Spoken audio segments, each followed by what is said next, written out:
Hi everyone and welcome back. Today I'm going to be recreating this dragon eye piece.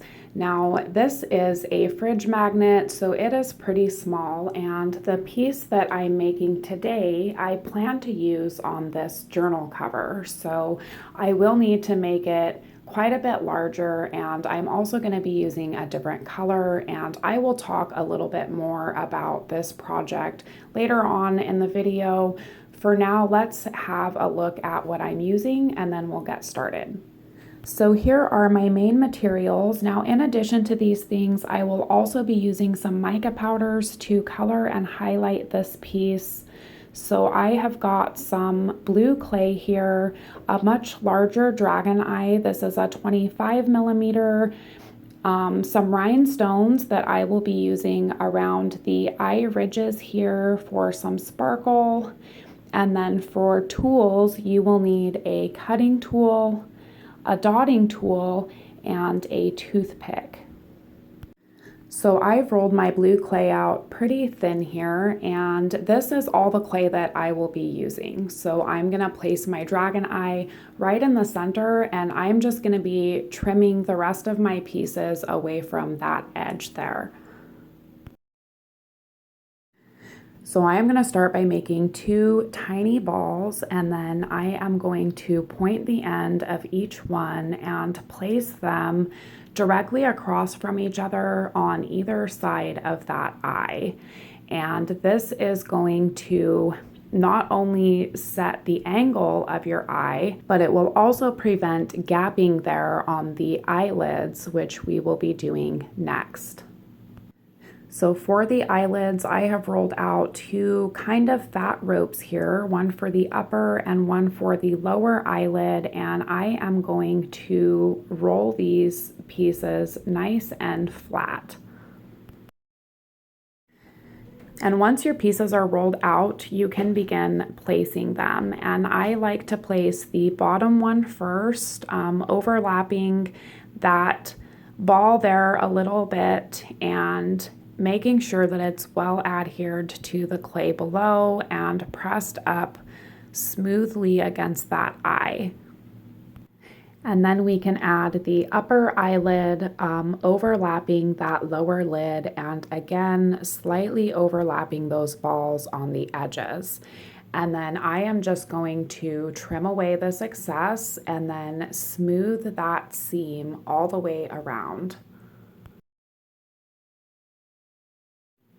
So here it is, and now I'm going to take my toothpick and just add some kind of wrinkled texture to the eyelids. So I am just dragging that point all the way around the eye there, and you don't have to have your lines super even. It's okay if they're kind of squiggly or if they overlap or run into each other.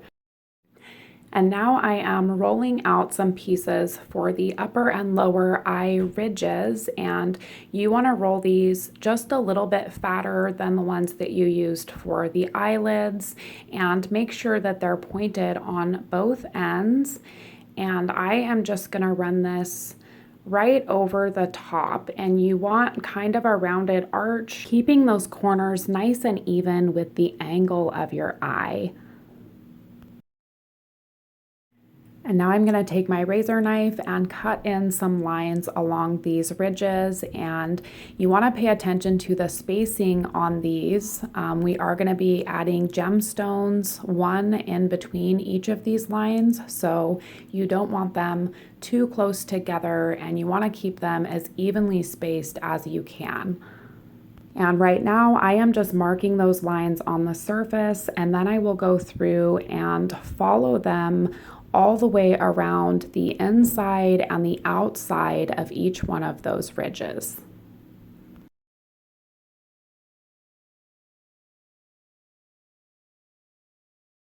So here are those ridges, and now I've got 5 balls of clay here, progressively sized, each one just a little bit smaller than the last. And I am starting with the upper ridge here, and these are going to make up these kind of fin or petal type pieces. So we are going to start by pointing the end here so that we have a nice teardrop shape, and then I am just using my fingers to flatten that out. And now I'm going to take my toothpick, and you want to line that toothpick up with the point of the teardrop, and I am just kind of rocking it over my finger and stamping it onto that piece. And now I'm going to use the tip of the toothpick to add some additional surface lines, again, always working out from that lower point. This is what it looks like, and once you're happy with that texture, you can go ahead and just peel it off, and I am going to take my toothpick and put a little indentation right here on the end so that I can pinch those ends together. And then I'm going to pinch it just slightly right here and set that aside. And I am just going to repeat that same process with the other 4 balls that I have here. So here they are, and we are going to grab the largest one first, and we are placing it right here on the outside edge of that upper ridge. And you want to angle it so that it's just slightly overlapping that ridge and sticking out a little bit there on the corner. And I'm just adhering it with my dotting tool here. And then I'm going to grab the next size down and place it again, just slightly overlapping the last one. And here is the third one.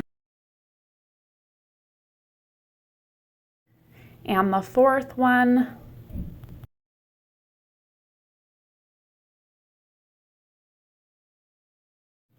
And here is the 5th one. Here it is, and now we are going to roll out some balls. I've got 3 different sizes, and I am just going to run those right along the rest of that upper ridge to the corner. This is what it looks like, and we are going to do the same thing with that lower ridge. So using those teardrop shapes to about here, and then finishing off with those dots. And for the lower ridge, I used 6 of those petal shapes and made them just a little bit smaller than the top. And then I am again going to add 3 balls. And now I'm going to add a few additional balls here to finish off this inside corner, and I'm going to add one to the outside corner as well.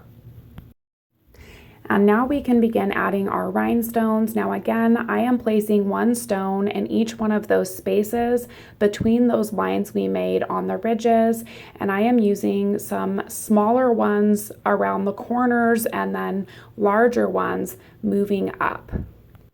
Here are those rhinestones, very sparkly, and now I'm going to take my dotting tool and I am just going to use it to add some rough texture to the remainder of these edges here.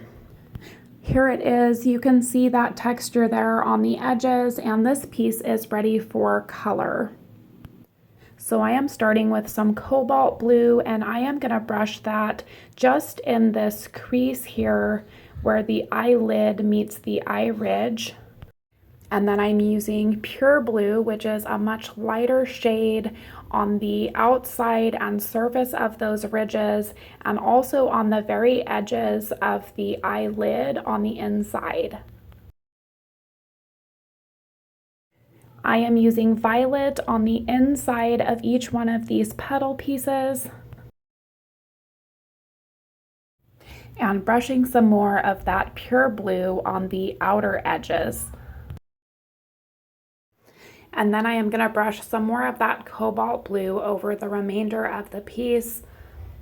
Here it is, and I am going to bake this at 275 for about 30 minutes. So here it is, guys. Now I accidentally preheated my oven to 350 instead of 275, and I didn't fully burn the piece. I just scorched it a little bit, and I'm really happy with what it did to the edges, but it did darken my eye a little bit, which I'm not super thrilled about, but you know, it'll be fine. Now again, I made this piece to go on an ocean themed journal cover. So I'm going to be using the eye as a centerpiece and then adding several other ocean themed elements and textures for that background. And that will be a separate video, so please tune in for that. If you guys enjoyed this video, don't forget to hit that like button. Let me know your thoughts in the comments below, and please consider subscribing if you haven't already. That is it for today, guys. As always, thanks so much for watching, and I will see you next week.